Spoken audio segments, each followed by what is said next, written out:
Good morning students. तो बेटा बहुत इंपॉर्टेंट टॉपिक डिस्कस करने जा रहा हूँ आज एडवांस का।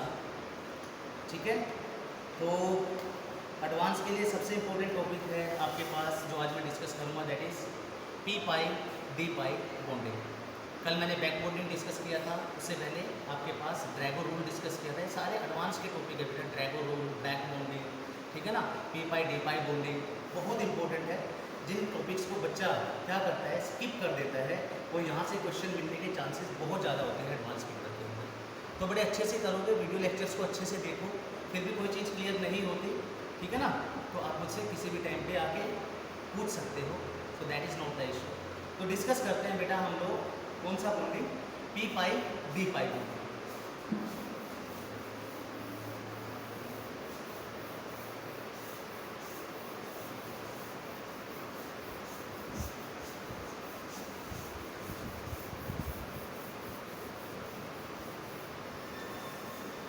तो बेटा P pi D pi bonding के अंदर आपके पास है P pi D pi bonding.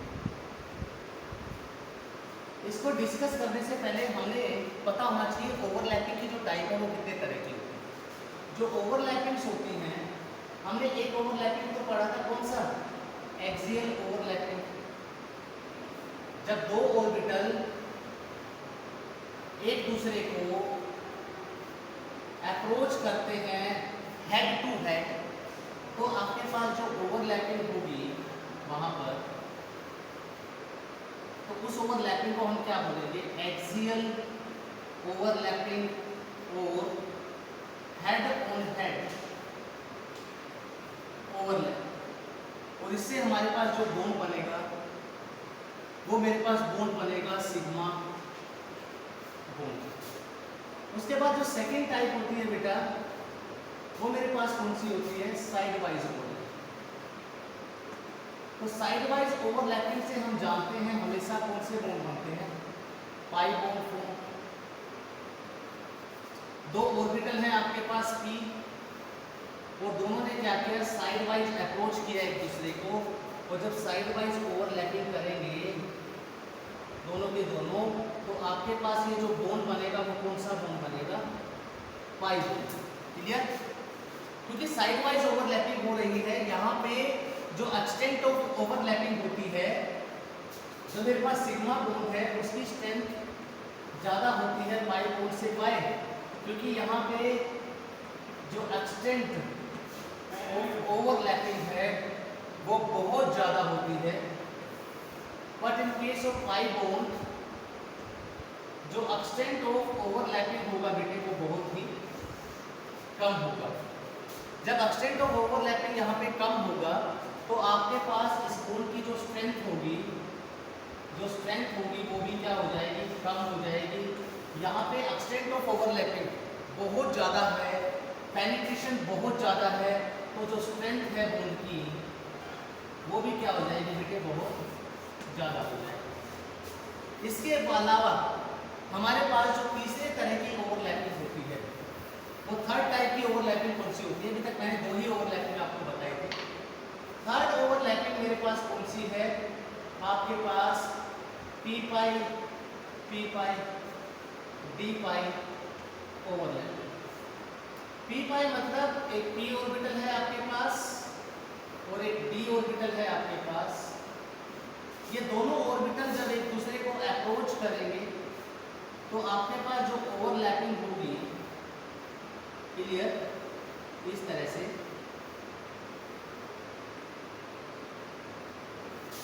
तो वो ओवरलैपिंग कौन सी ओवरलैपिंग होती है, पी पाई डी पाई ओवरलैपिंग। ठीक है, उसके बाद जो लास्ट ओवरलैपिंग होती है वो कौन सी होती है बेटा, एक ओवरलैपिंग और होती है जिसको हम बोलते हैं एंगुलर ओवरलैपिंग। जब ऑर्बिटल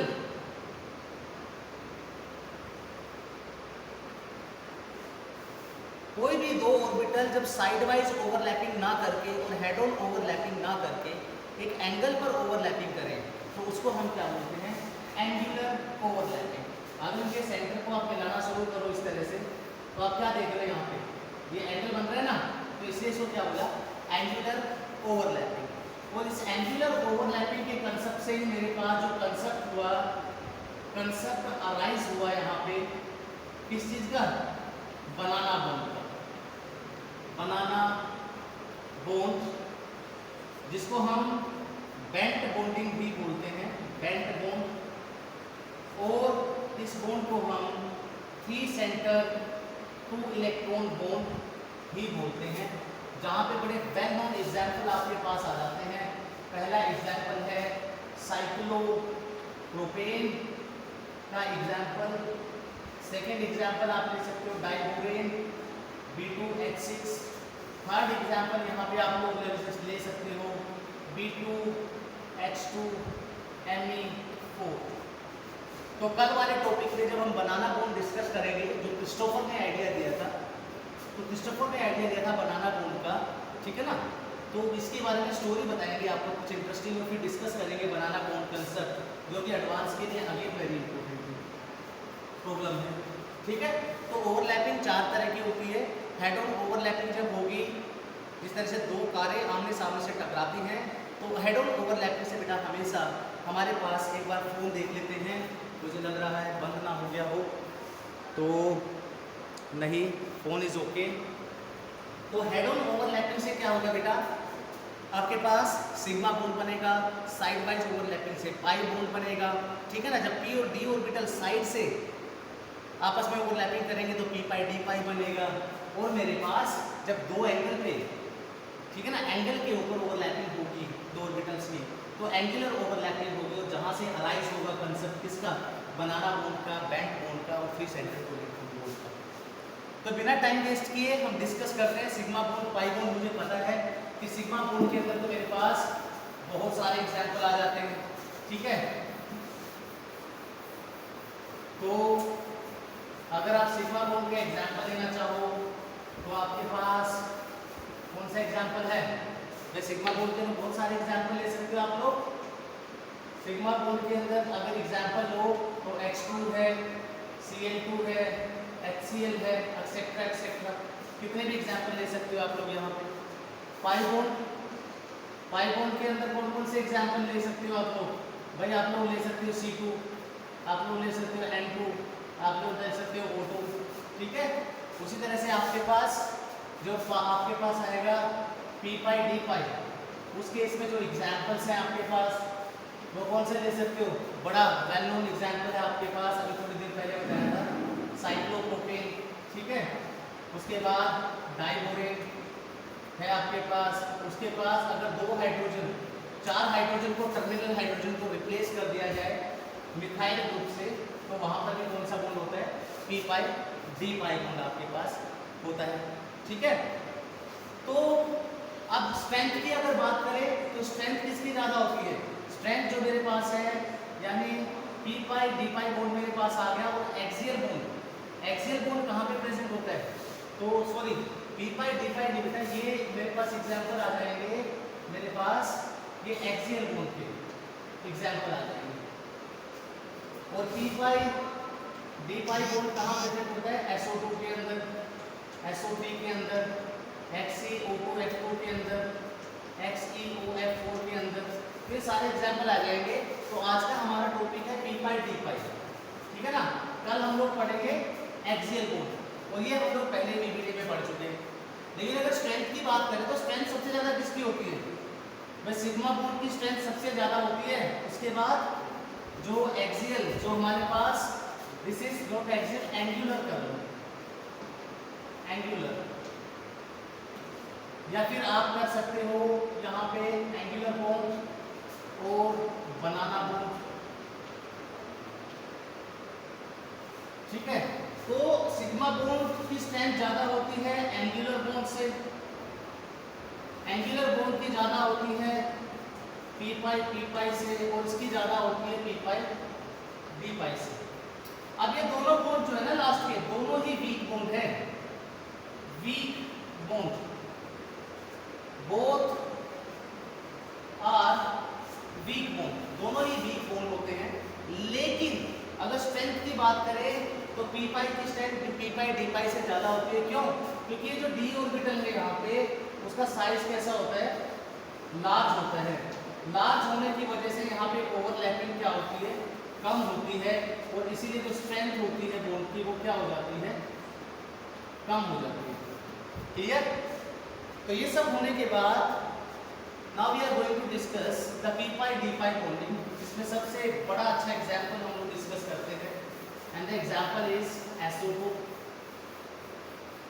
SO2 क्या होगा, आपके पास एक बार वो मोबाइल फ़ोन देख लेते हैं, कहीं कैमरा बंद ना हो गया हो, अदरवाइज हमारी पूरी मेहनत बेकार हो जाएगी। नहीं, कैमरा इज ऑन। सो बेटा एग्जाम्पल से देखते हैं, एग्जाम्पल लेते हैं हम लोग SO2 का और SO3 का, समझते हैं वहाँ पे P pi D pi bonding कैसे होगी। तो एग्जाम्पल है आपके पास SO2। अब SO2 का जब आप स्ट्रक्चर देखोगे तो स्ट्रक्चर कुछ इस तरह का होगा, ठीक है। तो आप क्या देखते हो यहाँ पे कि जो लोन पेयर है वो कितने हैं, 1, जो सिग्मा बॉन्ड है वो कितने हैं आपके पास, 2, और जो पाई बॉन्ड है बेटा वो कितने हैं, 2। ये बच्चा गलती कर देता है, लेकिन एक्चुअली में ये जो पाई बॉन्ड है इसकी प्रोबेबिलिटी क्या है, यहाँ पे हो सकता है 2 अकेले पी पाई बॉन्ड प्रेजेंट हो, या फिर हो सकता है दोनों ही P pi D pi bond present हो, या हो सकता है आपके पास एक पी पाई बॉन्ड प्रेजेंट हो और दूसरा भी आपके पास क्या हो, and 1 P pi D pi bond जो है प्रेजेंट हो। अब सही आंसर क्या होगा उसको निकालने के लिए मुझे समझना पड़ेगा SO2 के मॉलिक्यूल को। तो सबसे पहले मैं क्या करूंगा, इसका हाइब्रिडाइजेशन निकालूंगा। जब आप हाइब्रिडाइजेशन निकालोगे तो स्टैटिक नंबर रूल आपको बताया हुआ है, sigma plus lone pair. Sigma कितने हैं यहाँ पे, 2 प्लस लोन पेयर 1, 3। तो हाइब्रिडाइजेशन बेटा आपके पास आ गया sp2। तो जैसे ही sp2 हाइब्रिडाइजेशन आएगा, देखना कैमरा स्लीप मोड में ना जाए, ठीक है ना, बीच में। तो जैसे ही आपके पास sp2 हाइब्रिडाइजेशन आएगा बेटा, ठीक है। अब यहाँ पे देखो कितने इलेक्ट्रॉन चाहिए सल्फर को बॉन्ड बनाने के लिए, 4 वैलेंस इलेक्ट्रॉन। तो sulphur require 4 valence electron for bond formation. तो बॉन्ड बनाने के लिए सल्फर को 4 वैलेंस इलेक्ट्रॉन चाहिए। तो अब हम क्या करेंगे, इसका ग्राउंड स्टेट इलेक्ट्रॉनिक कॉन्फ़िगरेशन देख लेंगे बेटे आसानी से, ठीक है। तो क्या होगा कि मेरे पास जो सल्फर है उसका जब मैंने ग्राउंड स्टेट इलेक्ट्रॉनिक कॉन्फ़िगरेशन देखा, तो that is equal to neon 3s2 3p4। so here in s orbital 2 electrons are there and here in p orbital 4 electrons are present, और इसके सामने आपके पास एम्प्टी डी ऑर्बिटल पड़ा हुआ है। क्लियर? अब बॉन्ड बनाने के लिए तो आपको कितने वैलेंस इलेक्ट्रॉन चाहिए, 4। तो 4 वैलेंस इलेक्ट्रॉन चाहिए, यहाँ पे मेरे पास 2 हैं। तो मैंने क्या किया, सल्फर को फर्स्ट एक्साइटेड स्टेट में भेजा। First excited state electronic configuration. तो यहाँ से एक इलेक्ट्रॉन क्या करेगा, मूव करेगा डी ऑर्बिटल के अंदर, and you will get 3s2 3p3 1 2 3 and 3d1। अब आपके पास 4 अनपेयर्ड इलेक्ट्रॉन आ गए, 4 बॉन्ड बन सकते हैं इजीली। तो होगा क्या, हाइब्रिडाइजेशन कौन से बेटे आपके पास, sp2। तो यहाँ से एक s और 2p, एक s और 2p ऑर्बिटल क्या करेंगे, आपस में इंटरमिक्सिंग करेंगे, और इंटरमिक्सिंग के बाद 3sp2 हाइब्रिडाइज्ड ऑर्बिटल बना लेंगे, जिसमें पहले में 2 इलेक्ट्रॉन, दूसरे में 1। ये क्या बना लेते हैं, 3sp2 हाइब्रिडाइज्ड ऑर्बिटल। और अनहाइब्रिडाइज्ड कौन सा बच गया आपके पास, एक अनहाइब्रिडाइज्ड, तो ये बच गया 2pz। भाई ये अगर 2px है, ये 2py है, ये 2pz होगा ना, ठीक है। तो ये बच गया मेरे पास, और दूसरा मेरे पास एक d ऑर्बिटल बच गया यहाँ पे, ये कौन सा बच गया, d वाला। 3D, तो D बच गया आपके पास। तो ये बच गए, इनके अंदर एक एक इलेक्ट्रॉन है। अब क्या होगा, आपके पास 2 ऑक्सीजन है यहाँ पे, तो जो फर्स्ट ऑक्सीजन है, फर्स्ट ऑक्सीजन का ग्राउंड स्टेट इलेक्ट्रॉनिक कॉन्फ़िगरेशन देख लीजिए, क्या होगा 2s2 2p4, 2s2 2p4, 1 2 3 4। इसी तरह से सेकंड ऑक्सीजन का ग्राउंड स्टेट इलेक्ट्रॉनिक कॉन्फ़िगरेशन भी यही होगा, 2s2 2p4। तो हुआ क्या, यहां से इसका 2p5 ने इसके साथ बॉन्ड बना लिया, इसके 2p5 ने इसके साथ बॉन्ड बना लिया, तो ये मेरे पास सिग्मा बॉन्ड बन गया, ये मेरे पास सिग्मा बॉन्ड बन गया। और ये जो 2pz है, इसने इसके साथ किया बॉन्ड और इसने इसके साथ बॉन्ड बना लिया। तो आप क्या देख रहे हो, आपके पास ये कौन सा बॉन्ड बन गया, p5 और ये कौन सा बन गया, p5 d5, क्योंकि यहाँ पे d ऑर्बिटल इन्वॉल्व है और यहाँ पे p ऑर्बिटल इन्वॉल्व है।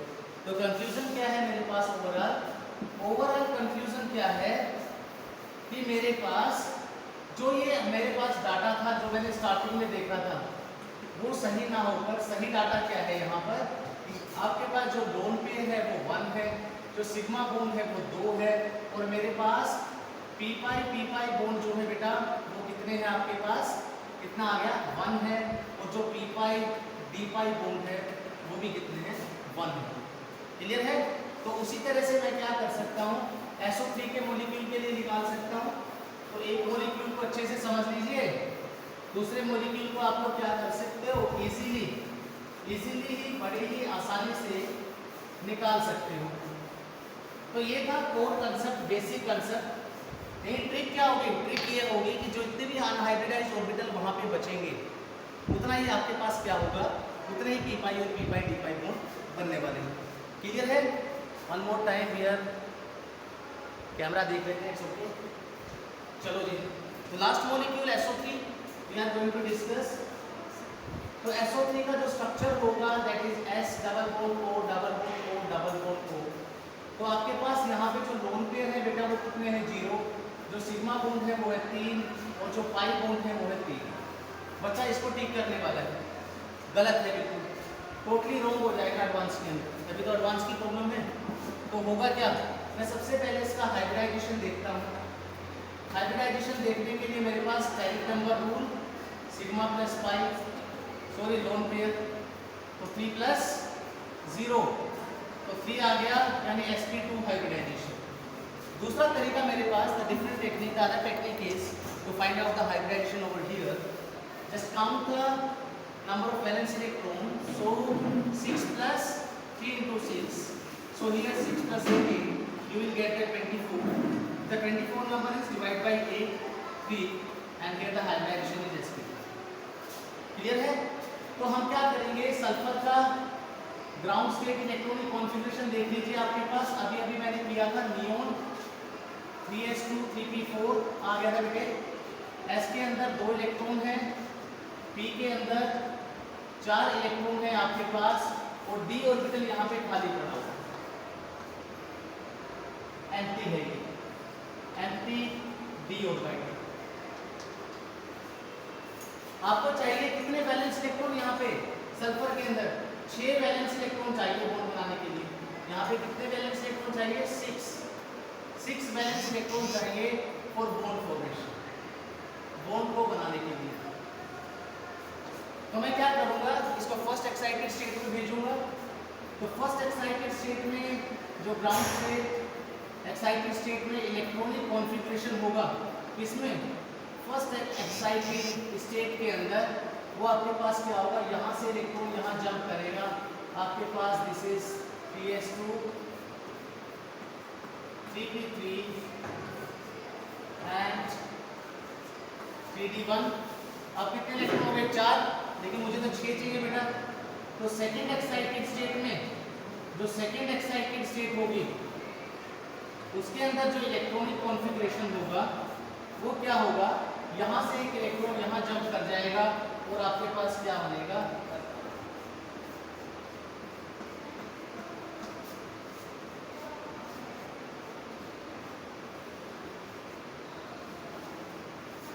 1 3 2। क्लियर? हाइब्रिडाइजेशन कौन सा है आपके पास? sp2। तो एक s और 2 p ऑर्बिटल हाइब्रिडाइज करेंगे। हाइब्रिडाइजेशन से पहले इंटरमिक्सिंग करेंगे। इंटरमिक्सिंग करके उन्होंने क्या किया? 3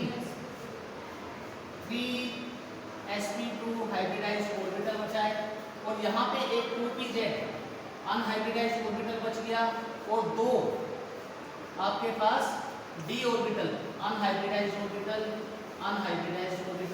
और ये आपके पास 3 है। 3 ऑक्सीजन है। अब 3 ऑक्सीजन इसके साथ आप कंबाइन करा दीजिए और आपको पता लग जाएगा कि इस मॉलिक्यूल के अंदर कितने p पाई d पाई बॉन्ड प्रेजेंट है। तो आपके पास है, ये आ गया 3sp2 हाइब्रिडाइज ऑर्बिटल, एक आपके पास अनहाइब्रिडाइज ऑर्बिटल और 2 d के अंदर जो है अनहाइब्रिडाइज ऑर्बिटल। ये कौन से? d ऑर्बिटल और ये कौन से? 2pz। 3 ऑक्सीजन है बेटा। पहली ऑक्सीजन जो है उसका ग्राउंड स्टेट इलेक्ट्रॉनिक कॉन्फ़िगरेशन देख लीजिए, 2s2 2p4 2s2 2p4 1 2 3 4। This is first oxygen. Second oxygen के लिए निकाल लीजिए उसी तरह से। तो आपके पास अगेन 2s2 2p4। उसी तरह से थर्ड ऑक्सीजन के लिए निकाल दो बेटा। तो थर्ड ऑक्सीजन के लिए आपके पास क्या आएगा? Again 2s2 2p4। Clear? This is for third oxygen, this is for second oxygen. अब क्या होगा? यहां से इसका 2px 2p बाई 2pz इसके y ने ये कंबाइन किया, इसके y ने इसके साथ और इसके 2py ने इसके साथ, और आपके पास कितने सिग्मा बॉन्ड बन गए हैं बेटे?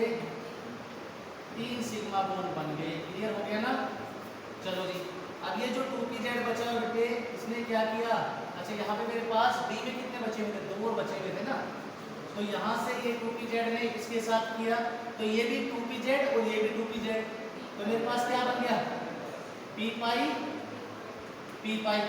अब इसके 2pz और इसने किया तो ये p पाई और ये d पाई, और इसके pz ने इसके साथ किया तो ये p पाई d पाई।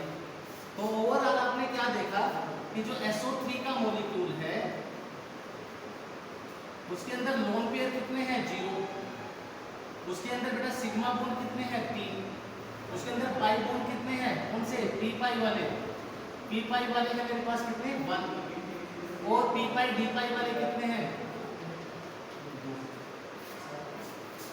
तो होमवर्क आपके लिए है, होमवर्क में आपको निकालना है किसके लिए? ये होमवर्क है आपको XeO2F2 XeOF4 इन 2 मॉलिक्यूल में आपको लोन पेयर बताने हैं, सिग्मा बॉन्ड बताने हैं, p पाई बॉन्ड बताने हैं और p पाई d पाई बॉन्ड कितने होंगे ये कैलकुलेट करके लाना है। तो लास्ट में बात कर लेते हैं ट्रिक की। तो ट्रिक क्या होगी बेटा कि जितने अनहाइब्रिडाइज्ड ऑर्बिटल आपके पास बचेंगे उतने ही p पाई और d पाई बॉन्ड बनेंगे। यहाँ पे देखो एक p ऑर्बिटल बचा अनहाइब्रिडाइज्ड, यानी एक p पाई बन गया।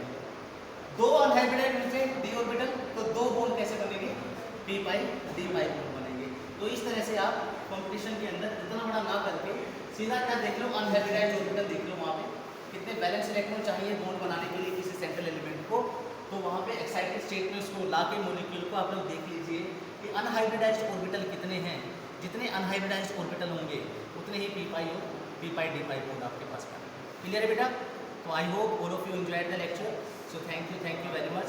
Tomorrow I will discuss the banana bond, जिसको हम बैंड बॉन्डिंग भी बोलते हैं, और जिसको हम क्या बोलते हैं? बैंड बॉन्डिंग के अलावा 3 सेंटर 2 इलेक्ट्रॉन बॉन्ड, जो अगेन एडवांस के लिए बहुत ज़्यादा इंपॉर्टेंट है।